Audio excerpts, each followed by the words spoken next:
I've been taking baths with my roommate. Today, it escalated. My sister laughed right in my face and said, "You should have seen it coming, loser." I mean, you guys have been bathing together for months. In my defense, it started 3 months ago when I was still in a very vulnerable position, with my poor posture and my broken leg. I desperately needed help, and Joel happened to be the first contender. Casually. Then we became part of this strange system. I couldn't possibly think of saying it any other way. Then it was impossible to get out of it. Well, at least for 1 month. But that didn't stop at 1 month. However, because until then we were blissfully ignorant of how intimate our habit of bathing together was, and even if not entirely blissfully ignorant, we were good at pretending everything was good and beautiful and not sus. Now after that, how did it start? One would wonder. Well, the real story dated back to some 7 months ago when Joel had come down with a fever. This past was also important to understand why he was so eager to help the injured me 4 months later. We had been roommates for some 2 years then, and with a few people to rely on, we had become good friends. The evening before he got sick, we had gone out on a trip during peak winter. We'd shared one ride with a rather sick individual, and the next thing we knew, Joel was sick. We returned, and for the next 12 days, I took care of him. From cooking to cleaning, it was all on me. As guilty as Joel felt about it, he really wasn't in the state to help me, despite the claims he made in those days. But that weirdly had left a good impression on our friendship. So when I fractured my leg in a car accident 4 months later, he promised to help me out. Obviously, at first, everything was limited to the same duty as I had, cooking and cleaning, and making sure I had my medicine. But then on day 2, when I realized not bathing was not an option, I informed Joel that I was planning to take a bath. Hygiene mattered to me. It was somewhere between 9 in the night, and Joel had just returned from his evening jogs. It was Saturday. He was at home. It was for that reason I decided on this activity. If something were to happen, or if I needed help, it would be easier to ask. That was what I had thought. Joel seemed a little skeptical at first, but then he asked if I could holler if I needed his help. I showed him a thumbs up and hopped into the bathroom on my good leg. I understood how hard it was to actually brush my teeth then. I had to lean against the wall for support all the time. It was ridiculous. Then came the shower. Now, even though I knew there was no way I was going to be able to finish it without fucking it all up, I still undressed to my underwear and hopped into it, only to slip and nearly fall in the process. As Joel had suggested, I hollered his name and he came rushing in after asking if I was decent. He came in, helped me up, and reminded me that I should be more careful now. I nodded at him, still had to shower, so resignedly and awkwardly, Joel proposed he could help me with it. I didn't know what to answer, and my sleep-riddled mind and body thought little about how weird it would look and sound to an outsider. Regardless, I nodded at him, and that was it. That was how I bathed on the 3rd day of my car accident. When I woke up the next day, I realized even our 2 years of friendship and closeness wouldn't be enough to explain what the hell happened last evening. Soon after returning from the bathroom, Joel had left me alone to dress up in peace and privacy. He made soup and gave me one of the 2 bowls. We drank our soup in silence, and then he left me to sleep. It was awkward as hell, but not awkward enough for it to not happen again and again after that. The first week, it was weird. I still remember how conflicted I felt each time. I asked him for his help, but my body had grown familiar with his touch and care. And even though it felt bad to bother him every day, I couldn't help but think about the safety. He'd make sure I didn't fall, and at that moment, that was exactly what I needed. Then it got better. No, not my shower stuff, but my leg. By the end of the first month, I was good enough to do stuff on my own. I still needed to be careful, but I could have lived my life without spending another day in the shower with Joel. But did that happen? No. If that had happened, then I wouldn't be facing the crisis I was currently facing. Because when I still had a plaster on my leg, Joel started showering right after me. And then, as no one would expect, with me. We'd still be in our underwear, but bath together. Touch when necessary and not talk much. Then we'd go our separate ways and never return to talk about it. Then the next day would come, and it would all be repeated. It went on like that for the next 1.5 months. Nothing happened. We avoided looking at places we shouldn't, showered and made it out of the bathroom well and alive. Nothing happened, and so, even though it still seems senseless, we sort of got comfortable in this system. We even started talking a little.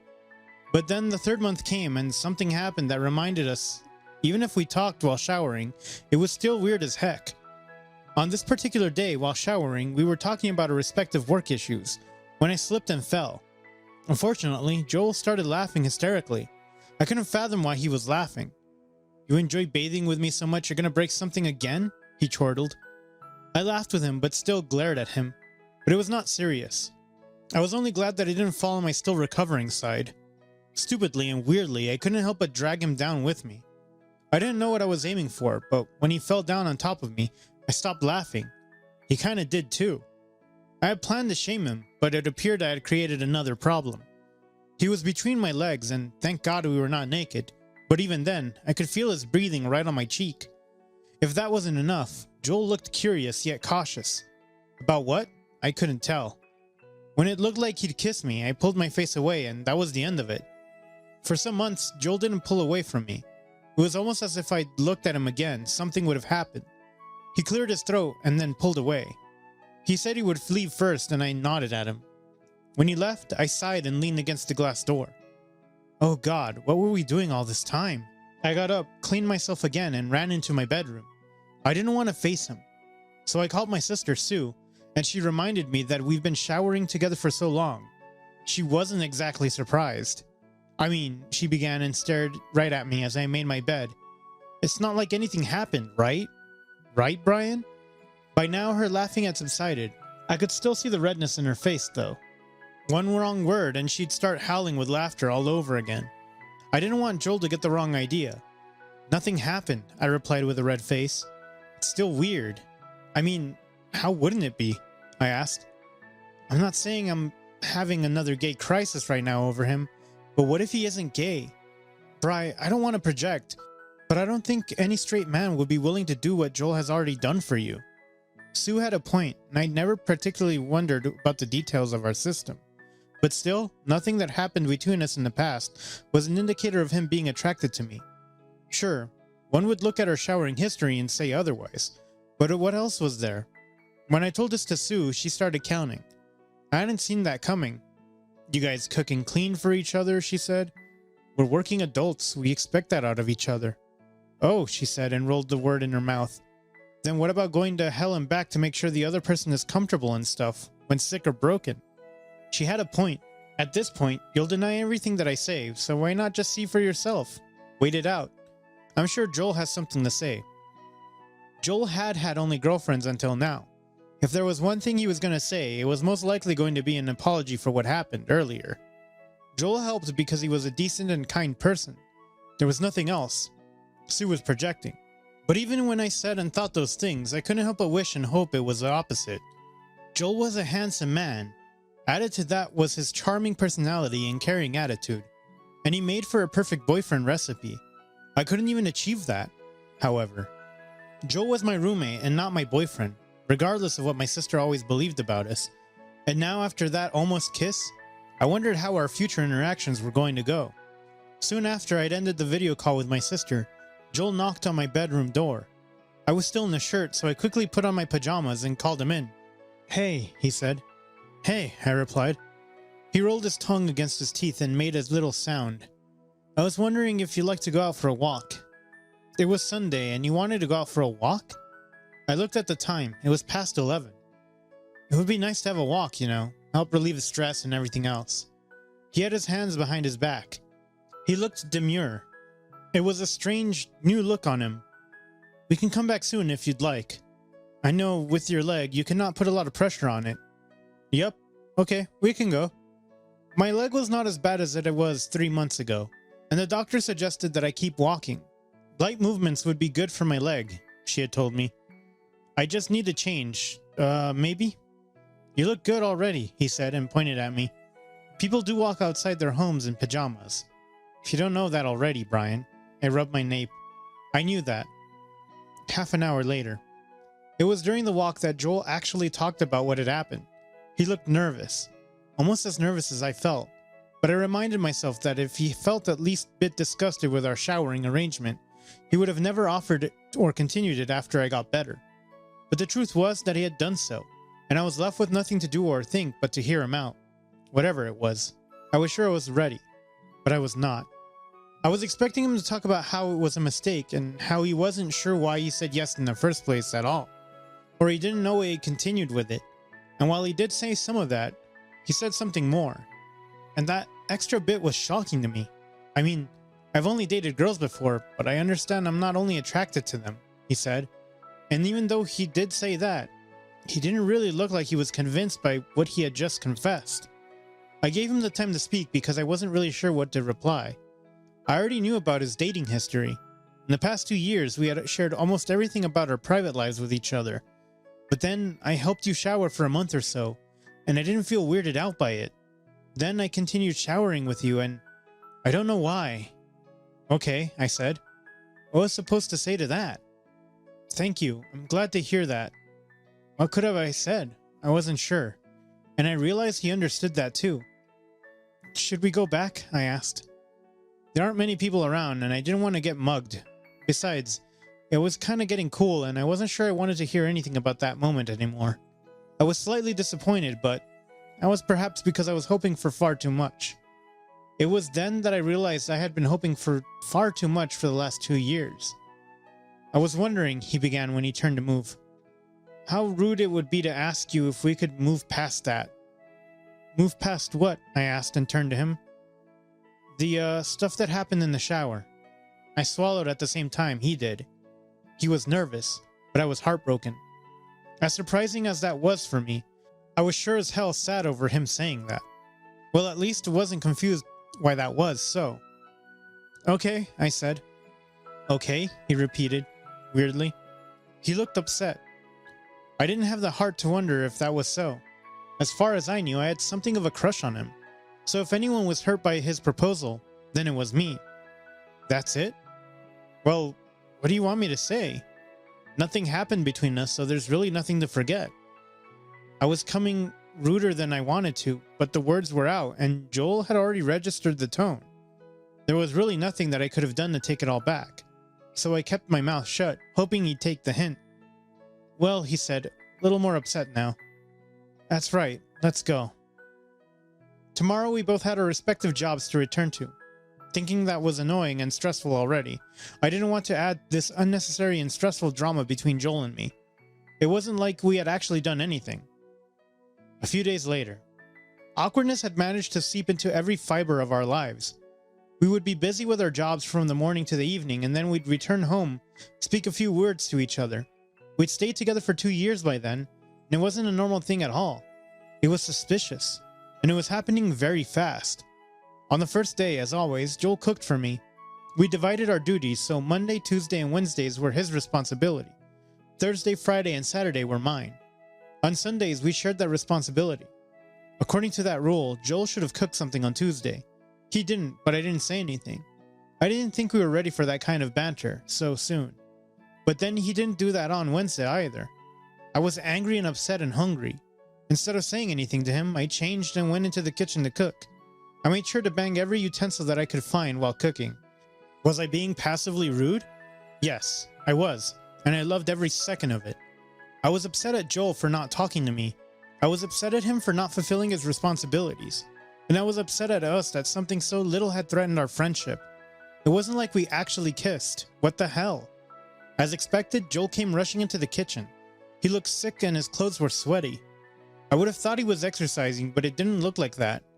I curiously looked at him, my anger long forgotten, and he weakly smiled at me. I'm sorry, he said. I've been feeling a little down since the afternoon. I thought I should take a nap. He rubbed his nape. Let me help you. You should rest, I replied, and wailed my irritation away. Joel did look sick, so it wasn't fair to get upset at him. I will cook for the both of us. Have you taken something? No, I'm hoping it will get better on its own. That was an issue with him. Joel hated medicines, and only I knew how much I'd struggled in those 12 days months ago. Then go and rest. I will cook. It's all right, he said. I will help. He carefully grabbed the knife from my hand and stood next to me to cook. It's been time since we cooked together. I didn't want this on my conscience. He was sick and he needed to rest. Go, Joel. Brian, he said softly, but I could hear the warning in his tone. Please let me help you. You're tired. It's my day anyway, so let me help you. Or we could order something, I suggested, to get out of this sticky situation. Just when I moved to leave the kitchen, he moved too and cornered me. His figure, only a few inches taller than me, seemed to loom over me. He was sick. He shouldn't have looked so daunting. "Why don't you listen to me?" he asked, sounding genuinely curious. "I do listen to you," I replied. "Then," he said, and sighed. Daring as he was, his eyes moved to my mouth. "Then what?" I challenged. "Then why aren't we talking? Why is everything so damn awkward between us?" He sounded confused, and I didn't possibly know how to move around this confusion. What did he want me to reply to that? Although not obvious, I had a romantic inclination towards him, but his words and his behavior told me it wasn't the same for him. On top of that, he had taken a special walk with me to tell me that he didn't want to think about that shower incident anymore. What was I to think about that? Obviously, things were going to stay awkward for a while. But even though I thought like that, I didn't know if he wanted to hear that. So I said the first thing that came into my head, and it might not have been the best answer, sure, but it was out. "You want to pretend you didn't shower the gay dude for 3 months? And I'm not going to force you to relive that memory. I'm in."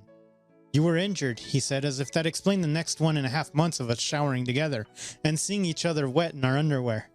"Yeah, sure, and I don't want to think about it, not because you're gay, but..." He stopped and furrowed his eyebrows. "It wasn't because you're gay," he said slowly this time, as if he were thinking through his words carefully. "But because I wanted to kiss you." "Oh?" I blinked at him. Weirdly, despite the slight height advantage, he looked smaller than me, but that was probably because of his haunched shoulders. "Yes, that was the reason." He nodded his head and finally looked at me. It was almost like this was a revelation for him, and it was funny because I believed that happened to him a long time ago. See, we weren't really on the same plane here, and because it was so new to me, I kind of freaked out. I thought not thinking about it would be the best course of action, but now things were awkward between us as if we hadn't been friends for 2 years. Now it was very obvious that he'd only dated women before, but was I his bi-awakening at his big age of 34? Or was it 35? Did he even know that? I wasn't so sure about any possible answer. "So what now?" I asked. "You want to kiss me to see if it still works?" I joked. He furrowed his brows. "I'd love to, but I don't want to play with you like that." What I thought. Where was he going with that? "I'm pretty sure you need a stable relationship at this age, and I'm not some bum who'd make everything 10 times worse for you."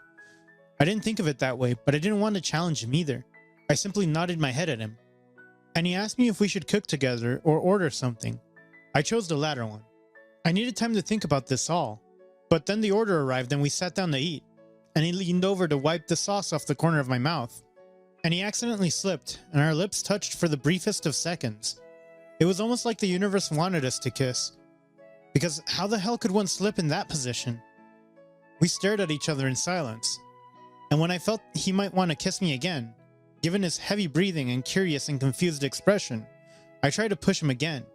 He'd only confessed an hour ago. He didn't want to use me, and I was sure it would break his heart if he ended up doing exactly that. Considering his kind and sweet personality, I didn't want to do that. But he leaned in again, and this time we properly kissed. As I'd expected, his kiss was more exploratory than passionate, but kissing him felt so nice and right. Then my brain stopped working for a few minutes. I was desperate to kiss him so much that I didn't think much about how it would affect either of us. I could vouch for myself that I would have kissed him, but I couldn't say the same for him. So as he kissed me, and as his hand turned a little brave, I pulled back. I literally had to force myself to do that, but I managed to pull back. He seemed disappointed at that, but that realization struck in his face and he panicked. He got up, walked into his bedroom and locked himself in. I sat in silence for a while, my heart wanting to go back to kiss him, but I looked for my phone and called Sue. The moment she picked up, I screamed into the phone. A few days later, after that little kiss situation, I knew things weren't going to be the same for Joel and me. We weren't really seeing eye to eye, and we both knew that was going to serve as an issue. We were in our 30s, and well, finding something like this at that age did seem a little daunting in thought. I found out about myself in my late teens. I'd grown used to being gay by the time I met and befriended Joel, but it wasn't the same for him. For all I knew, I was wondering about all this stuff. He was busy freaking out. Come to think of it, we hadn't really talked to each other since that night. We finished our responsibilities, said hi or bye whenever we met, and that was it. A few days passed like that, and then Sunday arrived. Joel knocked on my door. I called him in. He asked if I wanted to go eat. We aren't cooking today? I asked, despite the awkwardness lingering between us. No, I just wanted to treat you. I wanted to talk about something. Okay, I said. My tone sounded a little doubtful. It's important, he added. What could be better than discussing it over dinner? Well, I said and licked my bottom lip. His eyes seemed to follow that movement. I flushed a little. Let me get ready then. Where are we going? We went to a restaurant. It wasn't a high-end restaurant, no. But it was a decent place, and the staff seemed friendly. We ordered and Joel looked at me. He crossed his hands over the table before he finally spoke up. While I was excited about eating something good after a long time, I couldn't exactly dispel the nervousness in me. Joel looked determined and slightly worried, but this had to happen, so he finally spoke up. I'm looking for another place. That was actually news for me. Never in 1,000 years had I expected him to say that of all things. I looked at him in confusion. I sure as hell looked dumbfounded. What was he saying? Or was he going to find another place to rent in this weather and this economy? Wow, I said, and that was all that I could mutter. Joel wrung his hands tighter. I could see the bulging veins in his hands. I don't know, Brian, but things have gotten pretty messy between us. I do accept a lot of it is my mistake, but I do believe even then, I don't want to hurt you more than I have already done. That was the old dialogue. He said that to me a million times by now. I didn't think you were the running type. My tone was bitter. I'm not, he said, but I don't want to do anything that would possibly hurt you. He seemed to believe that. What you're currently doing is hurting me, Joel, I replied with intent. We've been friends for so long, and we've taken care of each other through thick and thin, and now you're letting that small thing jeopardize everything between us. I'm not jeopardizing anything, he muttered. We're still gonna be friends. Don't make me laugh, I replied, bitterly yet again. We haven't been talking properly to each other since that shower thing, and the actual kiss happened, and now you avoid me like you can't stand the sight of me. And that is hurting me, Joel. How are we going to stay friends under different roofs if we cannot even talk to each other in the same home? He swallowed. We can try. Right? I sighed and leaned against my seat. I closed my eyes. I wanted to get out of here as soon as possible. I could feel an oncoming headache, and my hands were itching to call or text my sister to discuss this with her. It was her fault. She'd filled my head with fantasies of finally dating my roommate. She ought to make it better now that there seemed zero chances of that ever happening. See, Joel said, it's not like I hate this part of me. I don't even doubt it anymore, that I may like you more than as a friend. But this is happening too fast for me. I do not understand myself any better now. But all I want is to kiss you all the time. It's honestly kind of overwhelming for me. But I don't want to put you in a position where you'll have to go through it all over again. You cannot decide for me, I replied, a little softer this time. I understood him. A long time ago, I just accepted my interest in folks of my sex. I'd freaked out too. Every guy then seemed like a potential boyfriend, and I couldn't stop getting a crush on every other handsome and kind man. It was overwhelming for me, and that was the precise reason my first relationship was so messy. But we are older now, and we are past that shit. No one wanted to deal with a stupid partner at this age. A comfortable relationship seemed more secure and doable. Besides, what Joel had said almost sounded like a confession. Didn't he just say he liked me? Didn't he say he wanted to kiss me at every chance? But I still didn't want to make this any worse than it already was, so I said the first thing that came into my head.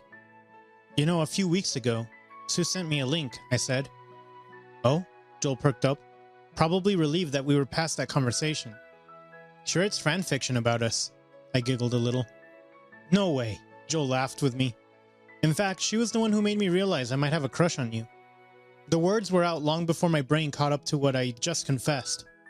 I slapped a hand over my mouth and stared at him in shock. My face was flushed red, and so was his. Joel cleared his throat. Oh, wow. What hurt me wasn't his response, but the fact that he didn't stop looking for another home. I'd see him scrolling through different websites or contacting different brokers, but I'd never really noticed him thinking through what I'd let slip from my mouth. That hurt me. 2 weeks later, silence seemed to penetrate every fiber of our lives again. Our shared apartment seemed so silent now that it felt like he'd already left. It was unbearable. After returning from work, I'd leave to either go on a walk like an old man or the nearest pub. It seemed to have become a habit. We still fulfilled our respective duties and still shared a few exchanges, but it still seemed awkward. I was sure if we went another week without talking, it'd end our friendship. Thankfully, something happened and it prevented that from happening. Unfortunately, though, it cost me physical bruises. It was 2 weeks since that restaurant dinner when Joel asked if he could come with me to the pub. He'd packed his stuff and told me he'd found a decent enough one-room apartment somewhere. The place was nearly 2 hours' drive from our current home. I checked. It was depressing. It seemed like the end of our friendship. Yes, that's fine. The walk to the pub was mostly silent. The most we talked about was our jobs, and he discussed how he'd planned to commute now. It was going to be a little more troublesome now. And whose fault was that? I nearly asked him. Commuting is always hectic, especially at peak hours, he added. I nodded my head, and it was back to silence. We reached the pub, ordered our drinks, and watched the other people being happy. I didn't want to say it, but it was depressing. Why couldn't I be happy? 15 minutes into it, Joel excused himself. I told him the washrooms weren't the cleanest here, and that he should be careful. He showed me a thumbs up and stumbled his way into the washroom. I expected the rest of the evening to pass as smoothly, but when I got in trouble with a particularly burly and flirty man, I knew fate wasn't on my side today. What a messy situation I was in. The stranger offered me a drink first. When I refused it, he insisted that I drink it.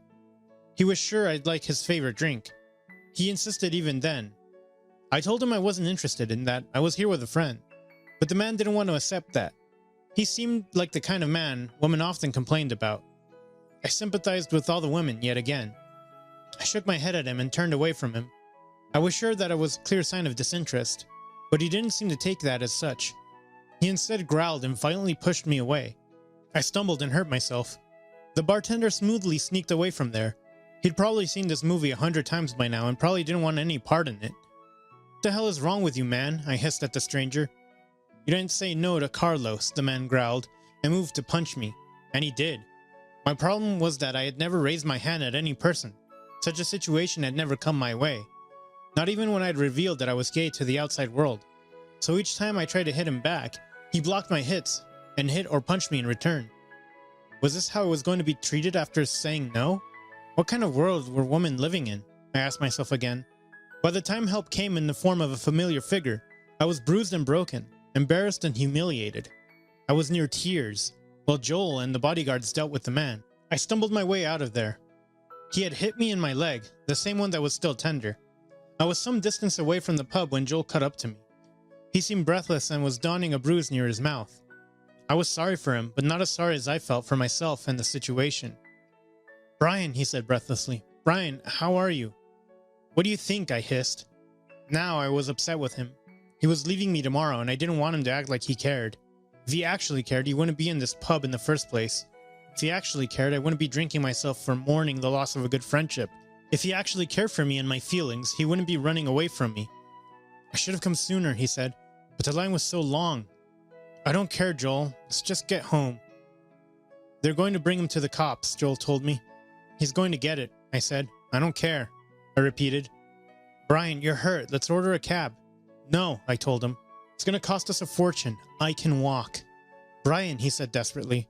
I'm sorry. What are you sorry for?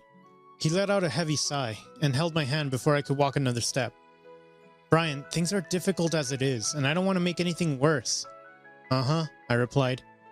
I cannot let you live alone. He covered my hand with his own. I can't risk not seeing you for a day. I can't risk not knowing how you're doing, he sighed, and played with my fingers. I wanted to leave, and I have my stuff packed and everything. But I don't want to leave. I want to stay with you. It was a decision you made, I reminded him tiredly. Yes, and I regret it. It seems nonsensical to run away from you. Uh-huh. I'm a grown-up man, and I don't want to run away from happiness or even sadness. Living with you makes me happy, and so does kissing you. I wanted to run away because I was so worried that I was trying to risk everything for something that happened only a few weeks ago. But our history goes way back. 2 years, Brian. It's not just 3 weeks or 4 weeks. If I felt any weird about you, I wouldn't have showered with you for 3 months. I wouldn't have wanted to kiss you, but the truth is that I do. And what's the point of running away from it all when you want the same? And today I saw you get hurt, and He stopped and swallowed. I realized I couldn't let it happen again. I mean, I'm sure you can defend yourself very well, but I want to be there regardless. Okay, I replied. I wasn't sure what to say. I'm afraid, though, he said again. I'm afraid that doing that will compromise your comfort and your happiness. You've already been through all of this and you have to go through it again. You said you're okay with what you feel about me, I reminded him. Yes, but I've never dated a guy before. I've never slept with one. He dropped my hand and crossed his arms over his chest. His eyes were downcast. And if we do something about it, you'll have to be my, I don't know, teacher? You'll have to guide me and be patient with me, and I don't want you to deal with all of that. I'm no teenager. It's never too late, Joel, I answered. People learn at their pace. But have you ever wondered if I had a problem with that? I asked. No, he answered. I mean, yes, but maybe I was projecting? Maybe, I agreed. See, I'm not saying it's going to be easy for me, or for you, but at least you'll not have to go through all of that all alone. We don't even have the time to brood over it so much. We're living paycheck to paycheck after all, and running away is not a solution, he said. And running away is not a solution, I agreed and nodded at him when he finally looked at me. If it doesn't work out, then we can stay friends, but if you like me and I like you, then it wouldn't hurt to give it a try. He sniffled and nodded. He then sighed and ran a hand through his hair. What? I asked. Well, now I'll have to unpack. I shrugged at him. Oh, Jesus, he muttered and rubbed a hand through his hair again. We're really gonna try it? He asked. If you want, I said. Yeah, I'd like that. He nodded and swallowed. You can kiss me as much as you want too, I proposed. Oh, he said, and his eyes brightened a little. That's, awesome. I shrugged and smiled into the soft kiss. He tentatively pressed against my lips. Your sister's gonna love this, he said, and helped me balance as we resumed our walk to our shared home. Yup, she's finally gonna write happy stories. Wait, she wrote sad ones? I nodded. Most of them ended on a sad note. Hopefully not anymore. Hopefully, I agreed. Conclusion. I couldn't say why exactly it was, but our relationship wasn't as chaotic as my sister had expected. Sure, Joel was a lot shyer than usual around me, now that we were secretly boyfriends, but it seemed to work as well as a perfectly oiled machine. As promised, we started slow. One day, Joel suggested we start showering again, but then we thought, no, maybe not now. We were sure going to cross the boundaries that I was sure Joel was not ready for, but that would come with time. Sue was sure that would happen. She was sure I was going to tell her every detail, so that she could infuse it all in her fanfictions. I was not. The end. I was straight before I went skinny dipping with my gym friends. And all I want is to kiss him. He's also my roommate. There was one thing that I always did my best to prove. I was straight. Why did I do that? I wouldn't know. Except each time I felt even remotely attracted to a guy, I would freak out. And how did I think was the best way to manage that? Of course, by pretending I was as straight as a ruler. I would try to befriend a girl, appreciate her beauty, and then hope for the best. Most of the time, it failed at its job, and I ended up repeating all of that each time. Felt attracted to a guy. My best friend said I was being foolish. I flipped him off in response. He wouldn't understand the gay panic. I wasn't going to explain that to him anytime soon anyway. Why? Because I was as straight as a ruler. You're so miserable, Reeve, my dear best friend muttered, and swatted a hand in the air. I asked him what he was doing, and he replied he didn't like mosquito bites. Not being miserable, looking for girls, I defended myself. Looking for girls, he mimicked my words. Even if you're really into girls that much, I know Lucy isn't the kind of girl you'd be into. I sighed and locked my phone. She's a nice girl, but still not for you, he huffed and slid down beside me. Who gave you the freaks this time?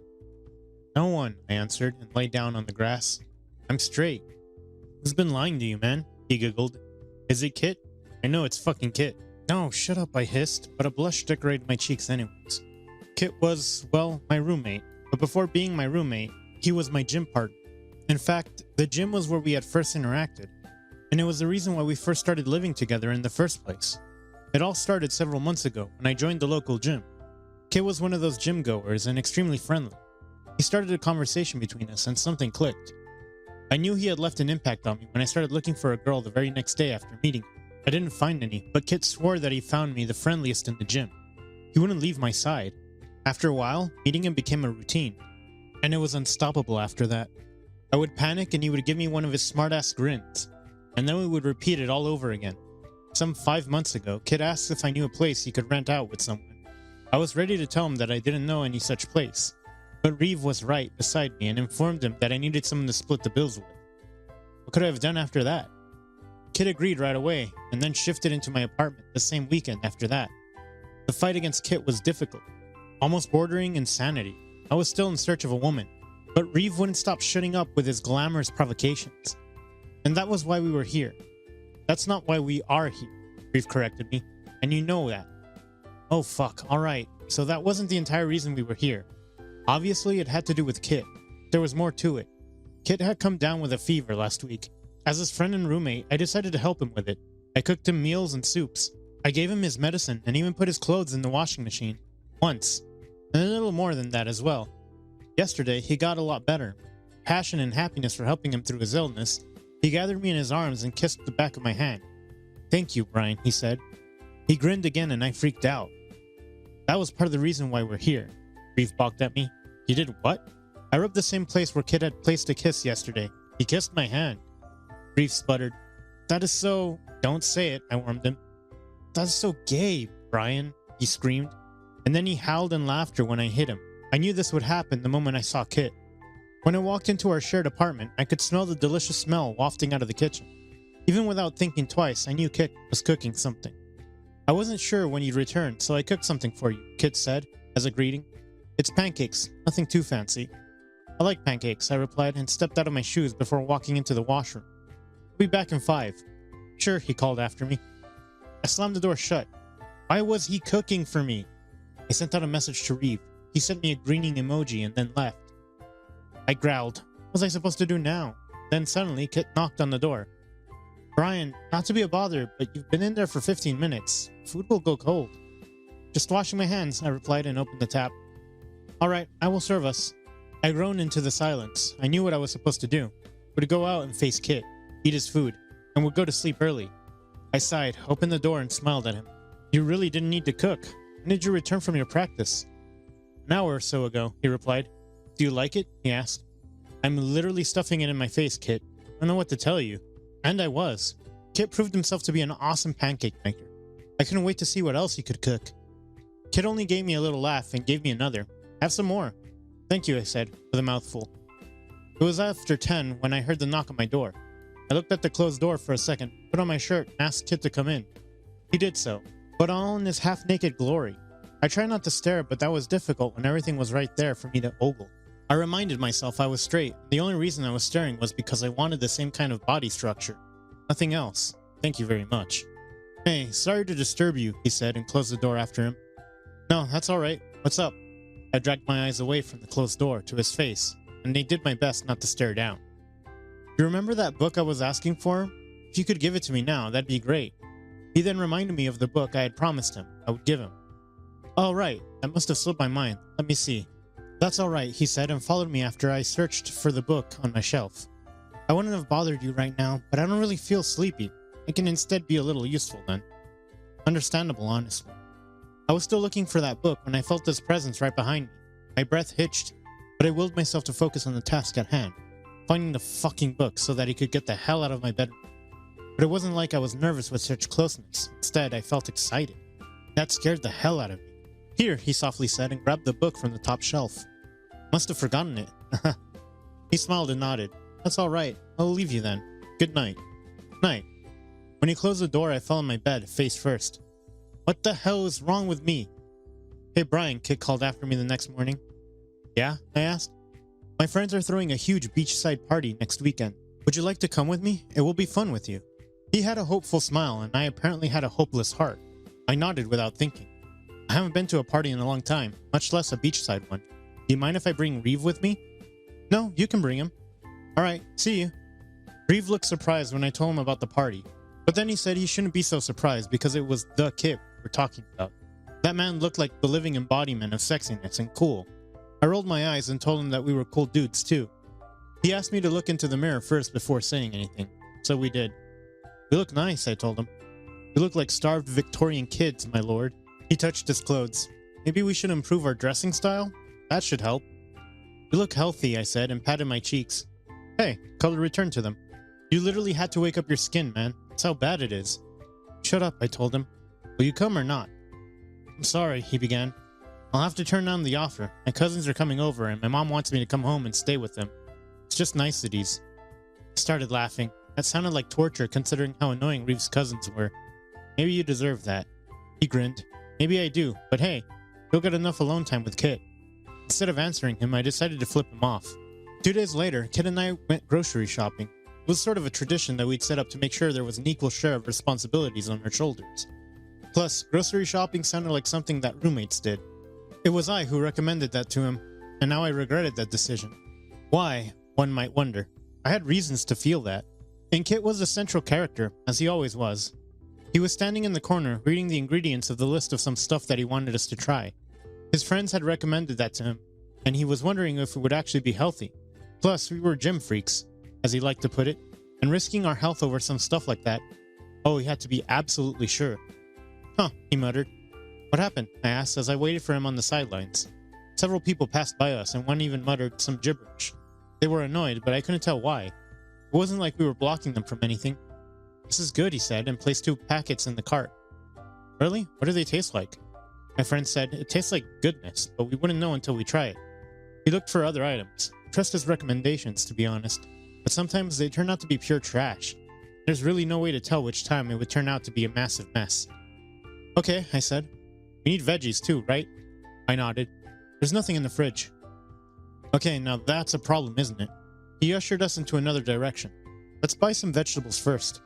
Then came the most troubling night I have ever had with him. It was Saturday, and Kit asked if I had anything to do on Sunday. I didn't have any plans, and I told him the same. He grinned and asked if I wanted to watch a movie with him. That was a new suggestion. Never had Kit suggested that. But who was I to deny that? That was the reason why we were sitting on the floor with a bunch of pillows and comforters on us and around us, watching some sappy shit that I couldn't care less about. But Kit looked into it, so I played my part and giggled whenever I deemed appropriate. Then the movie ended, and he asked the million-dollar question. Did you like the movie? I said it was nice. He tilted his head to the side. He did not pay attention. He said it was nice, I defended myself. Oh, Brian, you should have told me you didn't like it. We could have watched something else. But you looked like you were liking it, I said. He sighed. Well, next time it's your call. Thank you. Where are you going? He was getting up with a few pillows clutched in his hands. To my bedroom. I think we should sleep now. We can't sleep here, I suggested, because I'm definitely not getting up. He gave a little laugh. Are you sure? We'll get cooler soon. I'm fine, really. I slid under the comforter and peered at him. It's your call. Fine. He dropped the pillows and slid next to me. Night. Night, I replied and turned to the other side. I could feel his heat right behind me, but I decided to be a mature person and ignore it. The thought of hugging him definitely sounded good, but also out of line, in character for me. The next morning when I woke up, I expected us to be in the same position as we were last night. Except it was 10 in the morning, Kit was still sleeping, and I was sleeping on top of him. And hey, was that Kit's arm around my waist? I groggily slapped my hand over my mouth and pulled his arm from my waist. It was a struggle because I did not want him to wake up in the middle of it. And thank God he didn't. I slipped out of there and locked myself in the bathroom. What the hell? How long would this go? I looked at myself in the mirror. I didn't even know what was going on between us. Most importantly, I didn't understand my own reactions. It was almost as if some other person was dealing with my shit. We were one kiss away from proving me right, Reeve moaned and dropped his head on the table. He was bizarre, acting like that. We weren't teenagers anymore, and people were looking at him being dramatic for no reason at all. No kiss is gonna happen. Throw that idea away. He looked up at me strangely. You're literally going out with this man next weekend at the beachside party. I think we all know what happens at the beach, Brian. No, nothing happens, I typed on my laptop. Do your work. If not Kit, maybe you can hang around other hot dudes, he raised his eyes provocatively. I'm pretty sure there would be at least one hot dude who'd catch your eyes. And I was pretty sure I'd come across 100 different hot dudes all this time. Yet I rarely felt the same things as I did for Kit. Heck, the gym was filled with hot dudes of all ages and all races. But the truth was, no one had influenced me like Kit had. I was pretty sure I did not even look at guys much until Kit came into my life. What a day it was. I remember walking into the gym with loads of money to spend on it, and little to no confidence. My experience with the fitness system until that point had been zilch. When I looked clueless, it was Kit who had come to my rescue. He said, "Hey buddy, you new here?" And I answered with a little nod. Instead of any other staff, he showed me around and helped me with the equipment. A couple of times our hands or bodies touched, After that, I did so intentionally, although my motor skills did not look like they were in my control. As if that wasn't enough, he waited for me after finishing his routine. Then, he walked me to the bus stop. We took the same bus. He got off first. He was all smiley and friendly until the point of our separation. I couldn't help but think our separation had somehow affected his emotions. And, with that single thought in my head, I walked the rest of the way to my home. When I returned home and told Reeve all about it, I asked him how I could have stopped myself from feeling anything for that kind of man. He asked if I was returning to the gym, and I answered, heck yes, so I did. After that, it was unstoppable. Even though I knew I shouldn't be interacting with him anymore, for the sake of my heart, I did. After a while, he stuck with me and we became gym buddies. The rest was history. After acting as my gym buddy, he soon became my roommate, so I was pretty sure I would have a hard time harboring the same kind of emotions for anyone else other than Kit. And I was correct. When the night of the party arrived, Kit drove us to the beach. He found his friends almost immediately, and even then, he did not leave my side. The fence, I held onto his sleeve to make sure I would not get lost among the huge crowd of people. It wasn't as if I was shy of strangers, had a hard time dealing with people in public, but something about Kit made me want to be around him. It did not help that he was so nice about it. I know you have something to do tomorrow, Kit said into my ears, so we can leave whenever you want. I nodded at him. That's all right with me. I will let you know. I had work, sure, but I did not really feel like I was in the mood to leave already. I grabbed his wrist and asked him if he wanted to dance. He grinned at me and dragged me to the center stage. There were several people around us, so it was a tight fit. Even so, we made it work. By the time we walked out of that stage, we had spent a considerable amount of time in each other's arms. Honestly, no one had to know that we were just friends. Obviously, our next stop was the bar. The drinks were free, so we drank a lot. When I reminded Kit about the gym, he said we could forget about the gym for one goddamn day. I nearly laughed. No one could look at Kit and assume his nonchalance about his health, but I assumed this evening warranted that. Half an hour into drinking, he dipped his head and shouted in my ear, "Do you want to do something really wild?" He was drunk, and I wasn't sure if his ideas were safe. But when he made his way out of the crowd, I placed my glass on the bar and followed after him. I needed to make sure he was safe and alright. "Where are we going?" I asked. "Just wait," he slurred and started running away from the crowd. There were fewer people when he finally stopped. I asked him what he was doing, and he answered, "Something wild. Follow me." And then he removed all of his clothes, I mean everything, and ran butt naked into the ocean. I was sure as hell not staring, but even then, I was in shock. What was going on in his head? I looked around us and found the place devoid of any people. Either they had left knowing what was going on, or they were strolling somewhere else. I couldn't say. I looked at Kit in shock, and when I thought he might be in danger, I sighed with a little smile, stripped naked. Now I was self-conscious of my body, so it took me a little time to jump into the water to hide myself from any curious eyes. I swam my way to Kit and remained a little away from him. I did not want to give in to the temptations that I knew I had been harboring for a long time now. He looked happy but cold. 10 minutes in, the water felt freezing. The waves were huge and I was worried we were going to die or get lost or something. The thought hadn't even finished when I saw another huge wave coming. I grabbed Kit's arm. "Hey," I shouted. "I think we should go. It's unsafe." "But it's fun," he screamed back and laughed dumbly.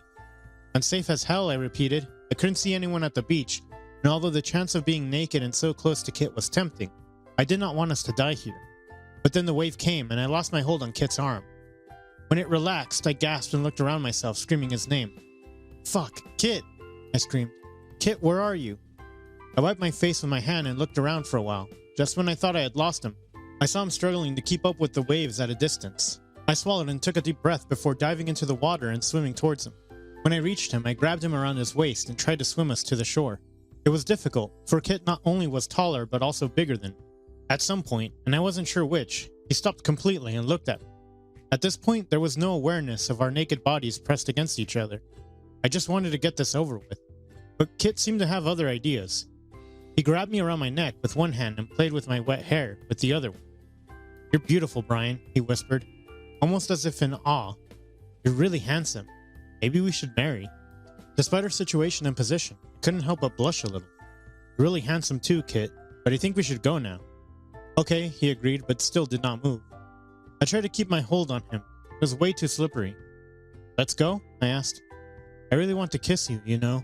He rubbed a thumb right under my eye, and I hoped that he wouldn't accidentally poke my eye. God, as passionate as our conversation sounded, I really wasn't sure if I would be able to keep us safe anymore. I've always wanted to. Despite my erratically beating heart, I started swimming towards the shore. He did not resist this time. I tried to focus on the task at hand instead of the words that he had said. Drunk people spoke their inner feelings, right? What were the chances that Kit had done the same just now? Somehow, we dressed and made our way to the car. I couldn't have called Reeve because I knew he would be fast asleep now, so I took it as my responsibility to drive us to our shared apartment. I desperately hoped no cop would stop us. I wanted us to go home and not to jail, in all places. Thankfully, we safely reached. I had to drag him into the elevator towards our apartment and into his bedroom. I dropped him unceremoniously onto the bed and covered him with comforters. He looked peaceful like this, and I hoped he would not get sick. Even though I wanted to brush back his wet hair from his face, I couldn't muster the courage to do so. At least, not after that sudden confession. There was a lot to unpack there, in addition to the fact that my attraction to him might be mutual after all. That was freaky as well. Because what do you mean, do you have always wanted to kiss me? I repeated to my friend. He seemed dumbfounded by everything he heard, although it was he who wanted something to happen between us. It was the morning after the party. I was still under the influence. My body would have enjoyed a little more rest, but I needed to talk to someone before finally facing Kit again. What if he remembered everything? Well, you better ask him, Reeve replied. And shouldn't he be worried about that? If he really feels that way, he literally let out everything drunkenly. But still, I don't want him to feel uncomfortable. I don't think you can, Reeve mumbled. When was the last time you freaked out about feeling so attracted to Kit anyways? I don't remember, I replied. My phone rang just then. It was Kit. Reeve asked me to pick it up. I sighed, and I did so. Hey, Kit said from the other end. You busy with your stuff? I replied that I was. I wasn't, but I told the lie anyway. Alright then, I will not take too much of your time, but thank you for last night, Brian. I hope I didn't say or do anything foolish. No, it's alright. You did nothing. From across the table, Reeve glared at me. He thought I was being stupid. I had no doubts about that. I knew that I was being stupid. So, when are you coming home? Kit asked. I hesitated. Why did he want to know? I almost always return home at the same time. The usual time, I replied. Why? Something's up? No, nothing. I'll be waiting. I hung up the phone and looked at Reeve. He said he will be waiting. He grinned at me. Oh, I know what that means. When I returned to our apartment in the evening, Kit was once again cooking. When he saw me, he invited me to help him with it. He said it was almost done with everything but the salad. I freshened up and helped him with it. During that time, he remained quiet but close to me. Many times our fingers grazed, but neither he nor I pulled our hands away. In fact, it was he who returned to the topic of the previous night. You said I did not say or do anything silly, he began suddenly. But I remember some things. I avoided his eyes. Yes, you did. I believed I couldn't possibly have lied now. You want to talk about it? He asked. I took a sharp breath. My face was flushed red and I was nervous for no reason. Yes, I wanted to talk to him about it. I wanted him to tell me what he meant by what he had said. I was both curious and nervous. More than anything, I wanted to know if he really felt the same kind of nervousness that I often felt around him. This nervousness was born out of my attraction for him, the single thing that threatened to reject all my preconceived notions about myself. Even then, I told him I was okay if he was okay with it. I was playing with words, and even he could see it. Regardless, he smiled and started talking about it. Anyway, you can bet that I tell the truth when I'm drunk. Those are mostly the things that I'm too afraid to say sober. I swallowed. Did he mean what I thought he meant? So, Brian, is there something that might have been offensive to you? I did not have a reply. It wasn't anything he had said or done that I didn't want to see or hear or feel again. I shook my head. I was nervous, and my heart threatened to burst out of my chest. I was glad we were having dinner, had something to do to distract me from looking into his eyes. Brian, I want you to know that what I said was the truth, he added. And what did you say? I looked up in challenge. There was always a good chance that he was joking or trying to get under my skin. He was drunk and would have probably drowned if not for me, so there was no way he remembered anything, or at least everything. Instead of answering, he smiled and looked at my lips. Well, that was my answer. The same night, Kit decided we needed to watch another movie. It was not a romantic one this time, but horror. I was a fan of horror movies, and only psychological ones that got under my skin. But Kit's case was different. Even though he had chosen the movie, it was he who was screaming left and right at every jump scare. I laughed at him each time, good-naturedly, and he thankfully did not find any problem with that. By the time the movie ended, he suggested we sleep there instead of going to our bedrooms. I would have assumed that it was because we were already comfortable and warm in our position. He did not want to disturb that. But the truth was far from that. He was scared.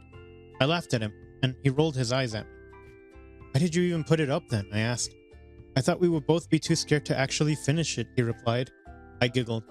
I have been watching horror my whole life, Kit. I'm not scared of them. You should have told me. I patted his shoulder. It's all right. We can sleep here. But did we sleep?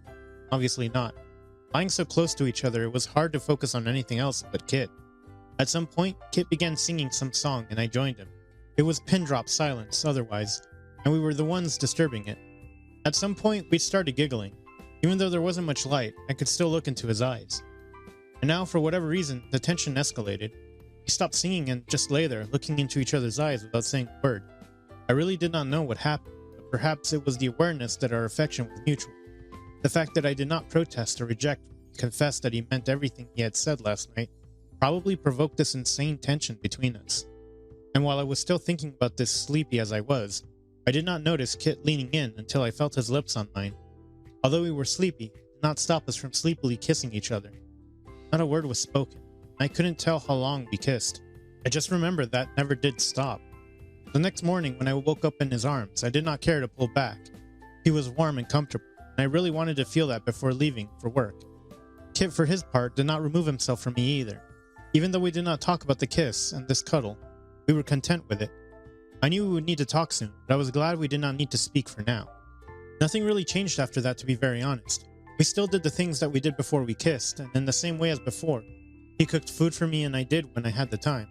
One of us did the laundry and the other just accepted it as part of living together. The shopping spree was the same. The only thing that changed was how we reacted to each other during these moments. And to say I was growing embarrassingly fond of staying close to Kit wouldn't be a lie.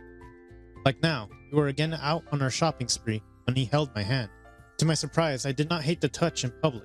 He held his hand back, and he smiled at me. While we were paying the bill, I couldn't help but imagine kissing him. It was the only thing I often imagined these days.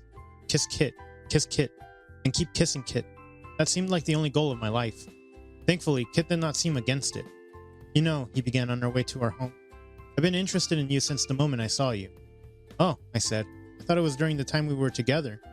Yeah, he replied, rubbed the back of his neck. I always hoped that I would find an opportunity to kiss you. When I finally did, I couldn't believe it. When I did, I freaked out so much I started looking for girls to date. He started laughing. Seriously? He asked. I nodded. A little flush crawled up my cheeks.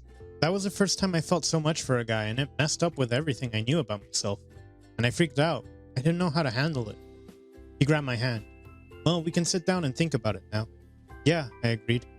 Maybe I can help you, Kit said. I'd like that a lot, I replied, and leaned in to kiss him. It was unbelievable. It was hard to believe that there wasn't any need to circle around each other for so long. If only we had been brave enough to just confess. I spent months freaking out. It did not take us a day to kiss after a drunken moment. How insane was that? How many such moments did I miss? Besides all those questions, I couldn't help but be excited about what was to come. And oh, how was Reeve going to react now? Conclusion. Reeve found out on his own. He came over to our apartment, and the first thing he said was, "Fuck, I knew this would happen." He was sharp like that. Weeks after the first kiss, Kit and I went on our first date to a concert. After that, it wasn't too hard to find the time for each other. We were planning to go somewhere new to spend some time alone together, and I can only hope it will end well between us. Our gym subscription was still on, and hopefully we will make some more moments there. The end. I'm straight, but I slept with my gay roommate. Do you think I'll ever be good enough to get a boyfriend? One who thinks I'm good looking enough. The words slurred out of my best friend and roommate Jules's mouth. He had just gulped down a bottle of wine and was drifting. I turned my head to look at him and noticed the way his green eyes peeked back at me, filled with curiosity. I couldn't help it, and the words left my mouth already. Don't be silly, Jules. You're one of the most handsome people I've ever met. Have you seen yourself? You amaze me every day. I was a little tipsy too, so I did not hold back. Jules moved forward and grabbed me by the arm. I screamed, "What are you doing?" He pulled me down onto the bed next to him, and when I turned around in the moment, I forgot that I had spent all of my life believing I was a straight man. Staring into his eyes, all I wanted was Jules. He smirked at me and spoke. "Why don't you tell me just how pretty you think I am now?" He yanked at my arm, and my body fell on top of his. Feelings burst together in my chest. Was it the alcohol, or the fact that I secretly liked Jules since the moment I laid eyes on him? Just for the night, I could bend the rules, Besides, we were both drunk. We would forget in the morning, right? I leaned in closer to him with my heart thumping in my chest as our lips collided and fireworks spread across the canvas of my mind. The best makeout session I had ever had soon turned into more, with hair tugging and clothes being shrugged off. None of it felt unnatural. It felt more like it was all meant to be. My eyes slowly began to open up, and I was immediately welcomed by a headache. I turned to my side and realized that I was not in my bed. I was also shirtless. A few purple bruises lined my neck, and I cursed under my breath when I realized, how could it have happened? The memories flooded back into my mind, and just then, Jules approached me. His tan skin was gleaming in the sunlight as he carried over a warm cup of coffee for me. He smirked at me when he saw the purple bruises on my body, and I instantly started to blush as he spoke. "How are you feeling, Will?" I gulped, and before I knew it, the words already left my mouth. Last night? He slowly nodded his head and replied, "Yeah, it happened out of nowhere, but we did sleep together." Something within me was happy. I had feelings for Jules for a long time, and now I knew he felt something back for me too. He kissed me, he slept with me, and he here was giving me coffee in the morning. Jules came and sat down close to me. I raised my eyebrow at him, and he leaned forward. I knew right away he wanted to kiss me, but right before our lips were about to meet. Jules pulled away and I looked at him as he spoke. Before we do anything further, I need to know, Will. Are you like bi or maybe gay? Have you thought about your sexuality? I instantly pulled back from him and felt a rush in my throat. I shook my head out of defense right away and spoke. "I'm straight, Jules. You've always known that about me." I knew I had messed up right away. "Jules, wait. Hear me out." But it was too late. Jules had left in a hurry after he told me I should figure out my sexuality. He said he wanted to be with someone who was him. A week had passed since the last time Jules came home. He even stopped answering my calls. It was at midnight that I heard the sound of moving keys in the doorknob, and I hurried to the living room. I paused right where I was when I saw Jules with his arms around another man. The man was blonde, taller than Jules, and wicked-looking. As soon as Jules saw me, he would not meet my eyes. Instead, he slipped his hand into the stranger's and spoke up. Will, this is my boyfriend Dean. Dean, this is Will, my best friend and roommate." I moved forward to shake Dean's hand, but he did not even bother to return the favor. Instead, he looked at me like he wanted to kill me. I was hurt by the fact that Jules had gone and gotten a new boyfriend out of nowhere. The whole thing made no sense to me at all. The next morning, before Jules had woken up, Dean walked up to me and pulled me to the side. I had a feeling it was for nothing good, and I was right. "I see the way you look at him, Will. I need you to move on. He's happy with me." I shook my head, but before I could reply, he carried on. "It's best if you tell Jules you are moving out so I can take your place. After all, you want him to be happy, don't you?" I knew I had hurt Jules when I told him I was straight. I feared he had moved on, and this was my opportunity to let him be happy even when my heart ached for him. Dean left to work early that morning, and I waited until Jules was up. We went to the cafe near our home, and I spoke to him. "Jules, I think it's best if I move out and leave the place for you to live with Dean in." The shock on his face seemed unreal. He shook his head, and to my surprise, Jules reached over and grabbed my hand. "Will, you're the only person I am comfortable living with. You know me better than anyone, and why would you push me to live with Dean when you know I'm not ready for that? Do you hate me that much?"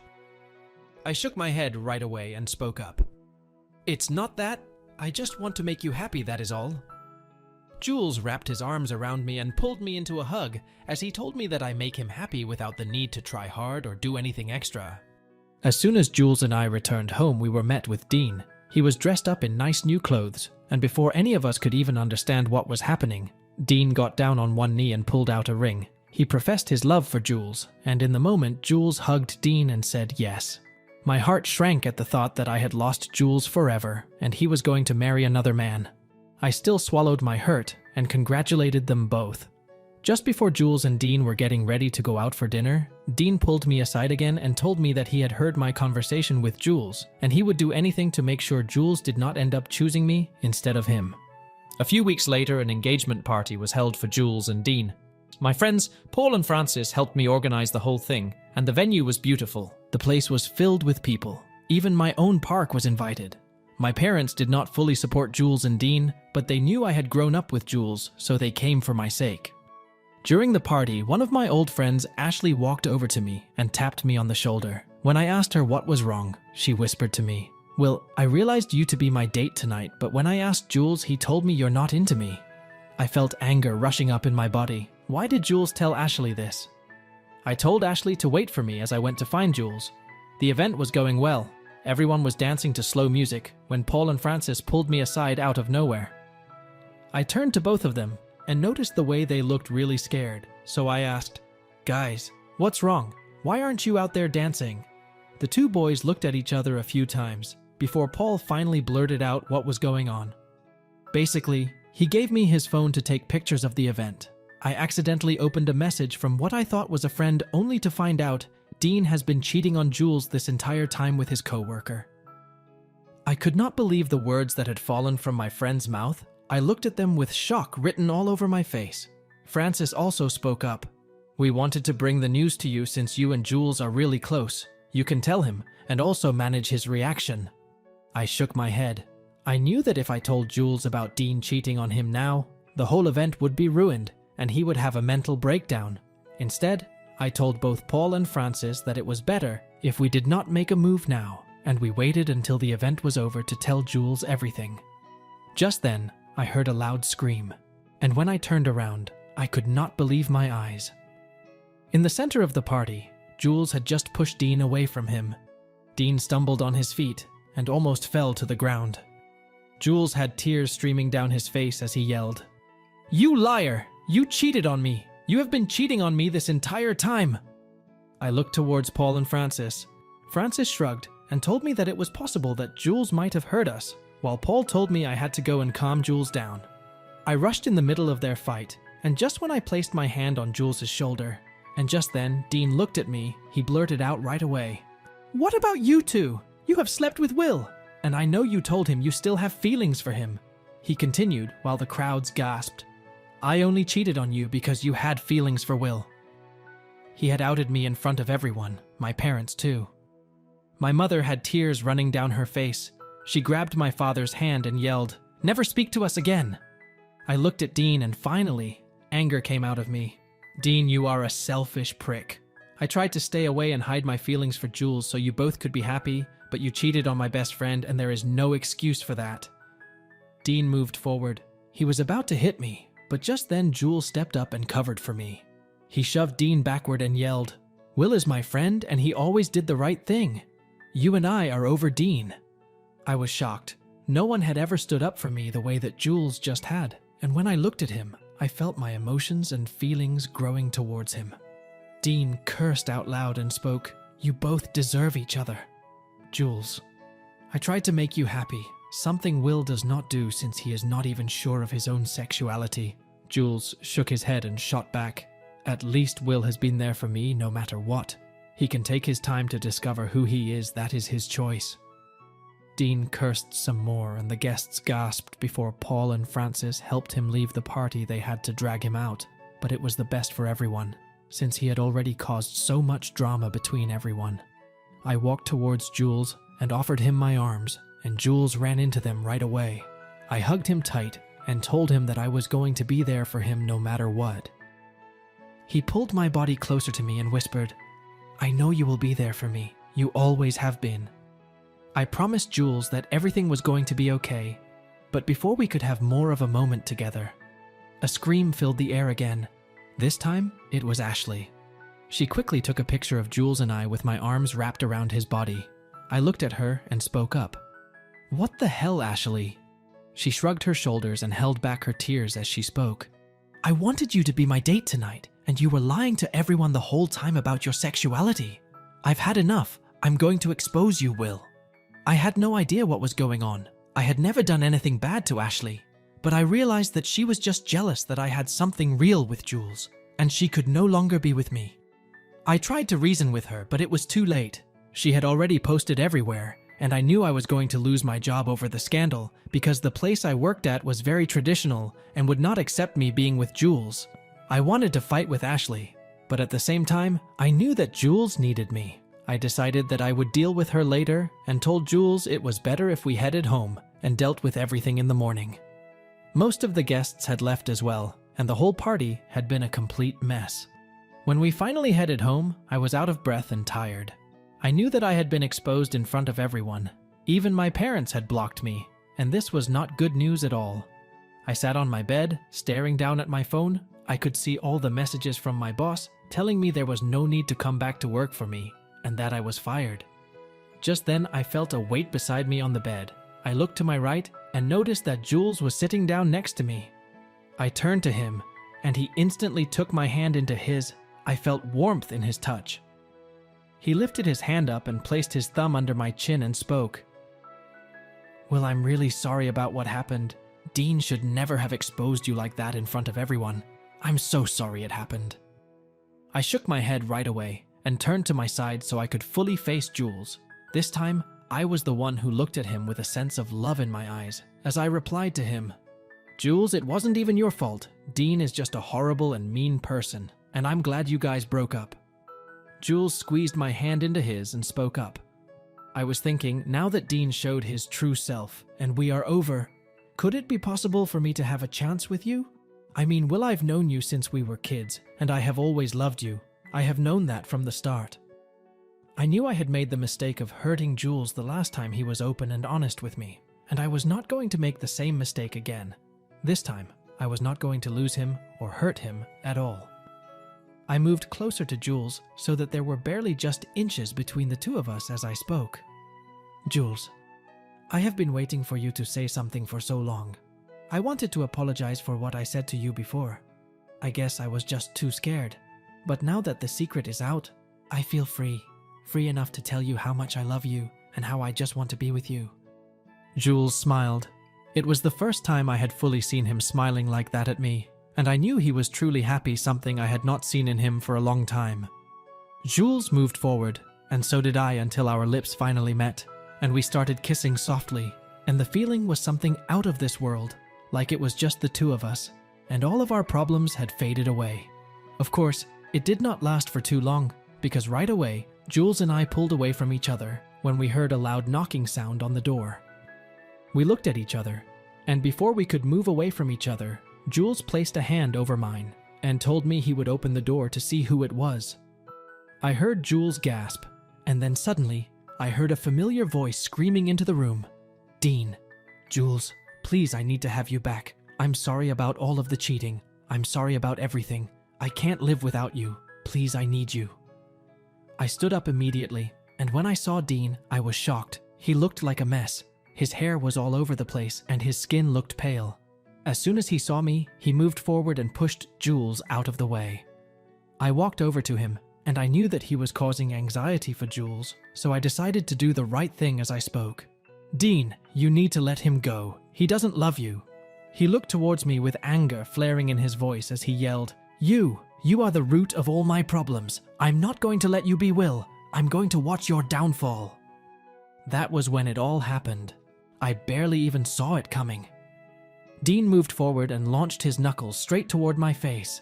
I felt the cold blow to my face, and my body stumbled backward. I knew right away that he had busted my lip, and I felt the blood dripping down my lips. Just when I looked up, I noticed the vision had gone blurry. Jules pushed Dean back and shoved him out of the door of his home as he yelled at him. "That's enough, Dean! I don't want to see you near me or Will ever again." Slammed the door shut in Dean's face. I had no idea what was going on. My head had already started to spin, and I was sure I was about to fall to the ground. Dean had really used all of his force on me. Jules rushed towards me right when he made sure the door was locked. He placed his hand right under my chin and lifted my head upwards. I saw the look on his face changing, and I got scared right away. He took my hand and I whispered to him, "Is it really that bad?" I noticed the way his face softened towards me, and I knew he was trying to make me feel better. He shook his head right away and led me towards the couch. Slowly, he helped me it and rushed towards the first aid kit. He brought it over and whispered to me, "You're bleeding, Will. I'm so sorry. I feel so bad for everything that happened. I had no idea he was going to turn up like this and cause a scene. I feel so bad for you." I knew that Jules felt bad for me. We had a connection like no other. I winced when he reached forward with a cotton ball and dipped a little bit of it in rubbing alcohol. He narrowed his gaze towards me and looked like he was about to cry as he spoke. Will, I'm going to slowly apply this to your bottom lip. It's going to hurt a little. You can take my hand and press as much as you want when it hurts you, okay? I nodded along. There was something about the way he was taking care of me. He treated me like I was made of glass, and I had no one ever loved me that way. No one even ever looked at me that way. Jules made me feel special. I braced myself and closed my eyes as Jules moved forward and placed the cotton onto my bottom lip carefully. The pain rushed through my body. I screamed out and grabbed onto Jules's hand as tight as I could. I knew that he felt bad just by the way he was looking at me with his eyes full of pity. He pressed the cotton further on my wound as he whispered, "It's almost over. Just hold on for a little longer. It's almost over the pain. I'm right here for you." I shook my head as I spoke. "Will, it's too much. The pain is taking over me." I squeezed onto his hand tighter. My fingernails dug into his skin further as he pressed. I noticed the way that the cotton was soon full of blood everywhere, and I started to feel dizzy. When my eyes rolled to the back of my head, Jules noticed that something was wrong, and he pulled the cotton swab away from my face before he spoke. "Will, are you okay?"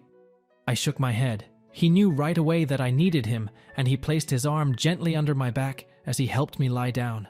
I had no idea how strong Jules was, but in a few seconds he pulled me into his arms, and I gasped. Even when I was feeling out of breath and like I was about to faint, I managed to get a few words out of my mouth. "Jules, I had no idea you could carry me." Jules smiled. Dimples poked out from the sides of his cheeks, and he smiled down at me as he spoke. "Of course I can, silly. Come on, you need some rest." As soon as he had laid me down onto the bed, my eyes had started to doze off. This was the first night that I really did not want to be in bed alone. Jules placed me in bed, and just when he was moments away from leaving me after, he pulled the blanket gently over my body, but I quickly reached forward and grabbed him by the arm. Jules looked at me and whispered, "You need to get some rest, Will. You've been through a lot just today." I shook my head. Even when my lip was bleeding, and I was feeling like I would throw up at any given moment, I refused to let go of Will's hand as I barely got the words out of my mouth. "Please, stay. I don't want to go to sleep alone. I just want you to hold me." I saw a few tears lingering in his eyes. He had never jumped into bed faster. He wrapped his arms around me and placed a tender kiss on my cheek. I felt the warmth of his body spreading to me, and finally, I felt at home. The thought of everything that had happened came back to me, and I whispered to Jules from bed. "Jules?" "Yes, Will?" he replied, and I took a short moment of silence before I spoke. "Do you think everything is going to turn out all right?" It scared me to my core now that I had been outed, and everything was changing so fast for me that I barely even had the time to cope up with it all. I wondered what was going to happen next. Jules pulled me closer to him and placed a light kiss on my cheek as he hugged me and spoke to me. "Everything is going to be all right, even if it is a little bumpy at the start. The important part is that you will not be alone. I'll be by your side no matter what." That was the last thing I heard before I drifted off into a sound sleep with Jules close to me. The next morning, my eyes slowly began to open up to the sound of shuffling and people talking in the background. At first, I had no idea what was going on, and when my eyelids finally fluttered open, I felt like waves were washing over me, and the pain on my bottom lip came back. I heard a familiar voice behind me, and I woke up fully. "We cannot tell him that. He's going to freak out." I saw Paul and Jules in the living room of our small studio apartment. Jules had his head in his hands, and Paul looked pretty devastated too. I sat upright and spoke, "Not tell me what?" Both of them turned around right away, and when Jules's eyes met mine, he looked back at Paul. Paul shook his head and walked closer to me as he spoke. "Will, something bad has happened." I cursed. I had barely even woken up and things had already started to go wrong. Before Paul could go on, Jules cut him off. "But you don't need to worry about it. We are working on it." I sighed and spoke. "Still, I need to know what it is." Paul did not wait for another second. He turned his cell phone toward me, and when I looked at the screen, I wanted to vomit right away. The screen displayed Ashley, She was at my old workplace where we were both colleagues, and she was making a video of herself while she yelled out curses about me in the office and kept telling the people there that I had disrespected her, cheated on her with Jules and lied to her, and used her for my purposes to hide the fact that I was with Jules. I looked between Paul and Jules and helplessly tried to explain myself. Guys, none of this is true. I barely ever spoke to her. We never even went out on a date. Paul nodded his head as he added to the conversation. Will we all know that she is just mad at you because she has been in love with you for the past 3 years? She can't bear to see you happy. I sighed to myself. This was going to ruin my image, especially on the internet. There was no way that anyone was going to hire me, or even consider looking at my CV after what happened. And since Dean outed me, there was no way my parents would even pay for my rent. Just when I thought I was doomed, an idea popped into my head, and I said it out loud. Guys, I remember one of the interns telling me that Ashley was sleeping with our boss. That was enough for the whole situation to be fixed. Paula and Jules called my boss and threatened him that if he did not get Ashley to delete the video and post an apology, we would expose their relationship. Our boss Oliver was married, and he knew if his wife found out, he would end up with a divorce and lose his house and his car too. Once the situation had been fixed, Paul began jumping up and down in the living room. I looked at him with worry written all over my face, and he blurted out, "Good news, Will. Francis just found a job for you at his company and it pays double your last job." I turned to Jules and he hugged me as he whispered, "See, I told you, you're never alone." 5 years passed, and I finally bought a house for the first time with Jules. We both worked and saved up. On the day we received the keys to the house, I decided it was time for me to propose to Jules. I told Francis and Paul all about the plan, and they agreed. When Jules entered the house, he looked around and wrapped his arms around me as he screamed, "I can't believe we did this. This place is ours." Paul put the music in the background. Francis lit the candles around the new home, and I got down on one knee. "Jules, you have been the love of my life since the day I laid my eyes on you. Once you promised me that no matter what, we would always go through everything together, and you held up your promise to the point that I never want a day without you." Tears were streaming down his face. I slipped the ring onto his finger, he jumped onto my lap, and I kissed him with all the passion in my body. I had never loved anyone as much as I loved him. Everyone dances. We drank wine and took pictures together. The day could not have gone any better. We exchanged rings and Jules could not stop talking about the future, a bright future with me. Once the event was over, I checked my phone and realized that I had gotten text messages from my parents. My father and mother had congratulated me on the proposal. Paul must have told them about it. After 5 years, they finally accepted me, once they saw how well I was doing with my life, and they finally saw how capable I was, and how much Jules added to who I was. I knew I had ended this chapter of my life perfectly as I ever could, with my closest friends by my side and my husband, the man who was also my best friend. Even when we faced struggles at the end of the day, we refused to let go of each other, and I was grateful for even the hard times. Without all the troubles, I never would have known how much I needed Jules, and what a great couple we made together. Conclusion.